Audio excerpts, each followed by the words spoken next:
Good morning students, so welcome to our channel Personal Tutor. और मैं आपकी Sophia ma'am आपके लिए केमिस्ट्री की एक और नई वीडियो के साथ में।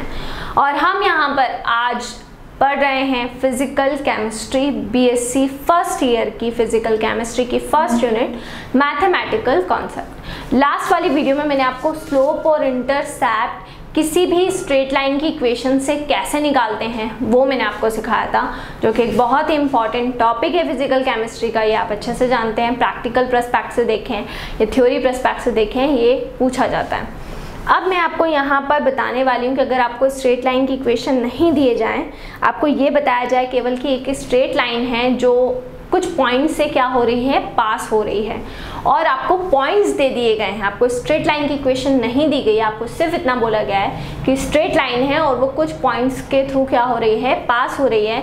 सो अब उस केस में आप फिर स्लोप या इंटरसेप्ट को कैसे कैलकुलेट करेंगे। तो ये भी एक बहुत इंपॉर्टेंट टॉपिक है कि आपको स्लोप और इंटरसेप्ट हर तरीके से निकालना आना चाहिए। इसके साथ में हम पढ़ेंगे कि मैक्सिमा और मिनिमा को कैसे कैलकुलेट किया जाता है। तो ये जो दोनों टॉपिक हैं आपके, दोनों टॉपिक्स को हम यहाँ पर क्या करने वाले हैं, कवर अप करने वाले हैं। चलिए, तो हम यहाँ पर देख लेते हैं स्लोप और इक्वेशन भी हमको निकालना है, दोनों निकालना है। क्वेश्चन पहले मैं आपको यहाँ पर लिख देती हूँ। Find the slope and equation of a straight line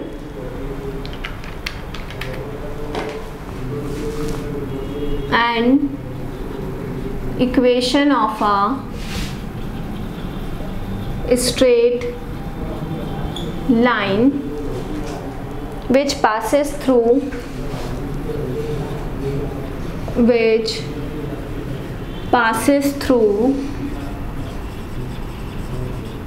any two points, है ना। तो आपको क्या कैलकुलेट करना है, स्लोप और इक्वेशन दोनों को ही कैलकुलेट करना है, ठीक है। जो कहाँ से पासेस थ्रू हो रही है, कोई भी दो पॉइंट से वो पासेस थ्रू हो रही है, वो आपको कैलकुलेट करना है। चलिए, तो सबसे पहले हम जो भी इक्वेशन, वो पॉइंट्स आपको दिए हुए हैं 2, -3 एक पॉइंट दिया हुआ है, और सेकंड पॉइंट आपका दिया हुआ है 4, 5। तो equation of straight line passing through the points, कौन से पॉइंट से वो पासेस थ्रू हो रही है ये हम देख लेते हैं। तो वो पॉइंट्स हो जाएंगे x1 by 1 और x2 by 2। चलिए, तो हम यहाँ पर फॉर्मूला लगाएंगे हमारा, ठीक है। y minus y1 is equals to y2 minus y1 upon में x2 minus x1, और उसके प्रोडक्ट में हो जाएगा x minus x1। तो ये वाला जो फॉर्मूला है ये आपको यहाँ पर लगाना है। अब आप देख सकते हैं, अगर हम कंपेयर करें इसको और इसको और इसको और इसको, तो x1 की वैल्यू हो गई है 2, y1 की वैल्यू हो गई है -3, x2 की वैल्यू हो गई है 4 और y2 की वैल्यू हो गई है 5। सो x1 is 2, y1 is 3, x2 is 4 and y2 is 5। ये पूरी वैल्यूज आपके यहाँ पर हो जाएंगे। इतना करने के बाद हम यहाँ पर पुट कर देते हैं। सो y माइनस, अगर हम यहाँ पर देखें कि y1 की वैल्यू कितनी है, सो y1 की वैल्यू कितनी दे रखी है आपको, -3।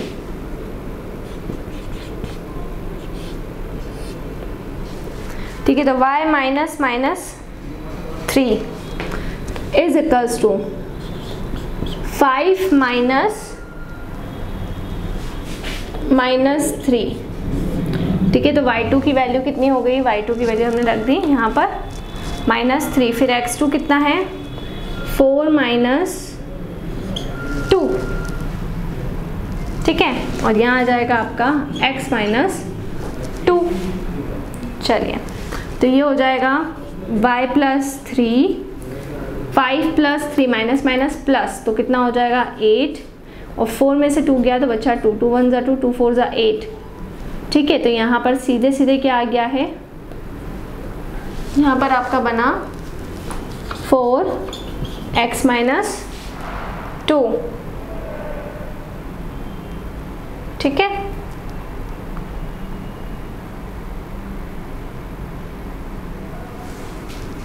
ना, 4x माइनस 2, या अगर हमें 4x माइनस 2 आपका हो गया है तो y plus 3 is equals to 4x minus का 8, 4x माइनस का 8 ही हो गया। और y की वैल्यू अगर मुझे सिंगल करनी हो तो ये क्या हो जाएगा, 4x माइनस का 8 माइनस का 3, तो y की वैल्यू आ गई। y की वैल्यू के लिए इक्वेशन क्या आई, 4x minus minus plus minus का 11, तो 4x माइनस का 11, तो y इज इक्वल्स टू आ गया है 4x माइनस का 11।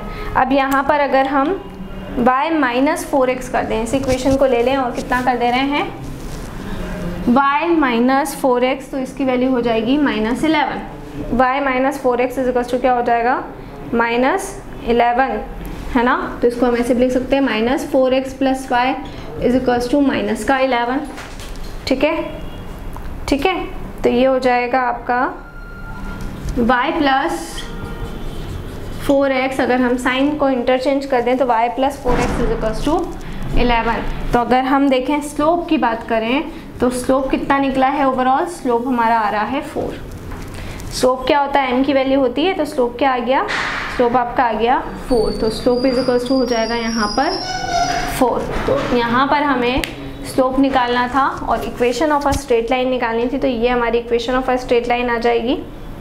ठीक है, clear, y is equals to 4x minus 11।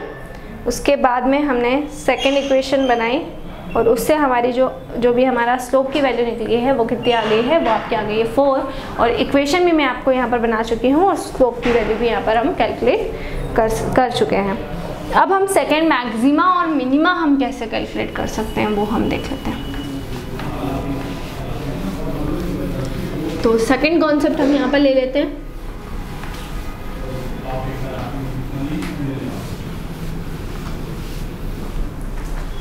तो सेकेंड कॉन्सेप्ट हम लिखेंगे कि how to be calculate the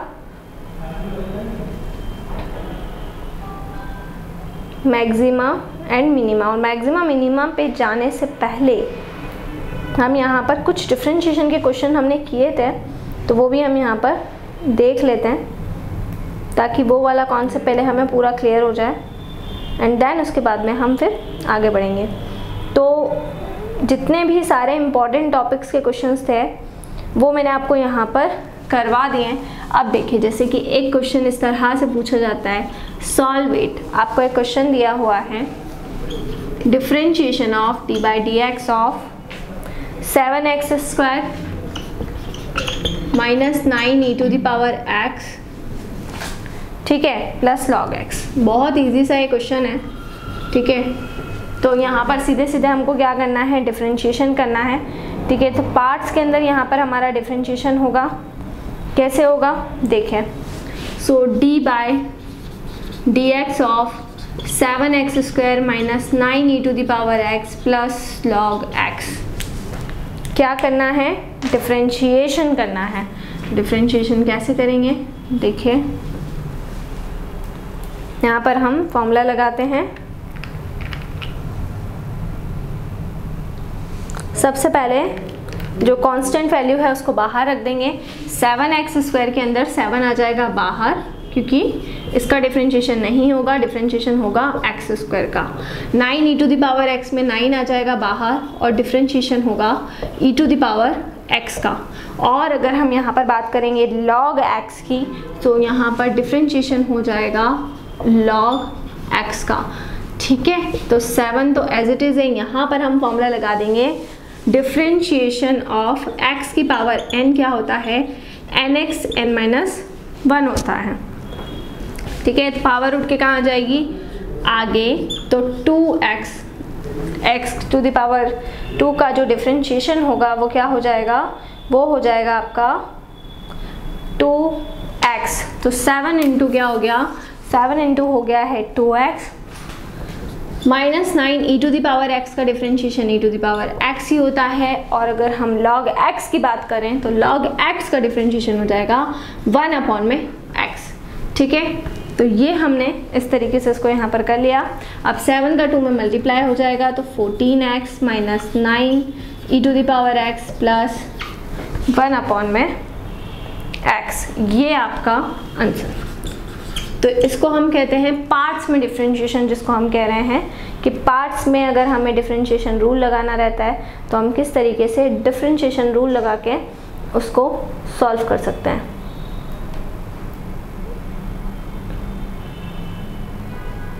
ठीक है,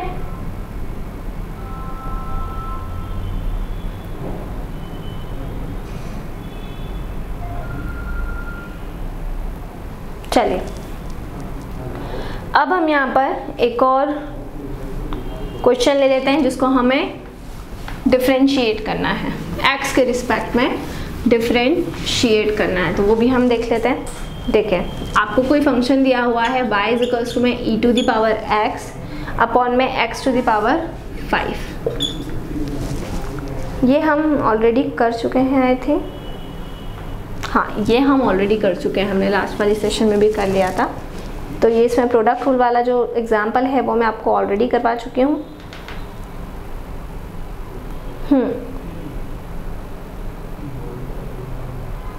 चलिए, तो x की वैल्यू आपको दे रखी है AT3, ठीक है, और y की वैल्यू आपको क्या दे रखी है, y की वैल्यू आपको दे रखी है A1 प्लस t²। आपको dy बाय dx की जो वैल्यू है उसको फाइंड करना है। मतलब सीधे सीधे आपको नज़र आ रहा है कि यहाँ पे हमको क्या करना है, डिफरेंशिएशन करना है। तो सबसे पहले हम x is equals to AT³ ले लेते हैं।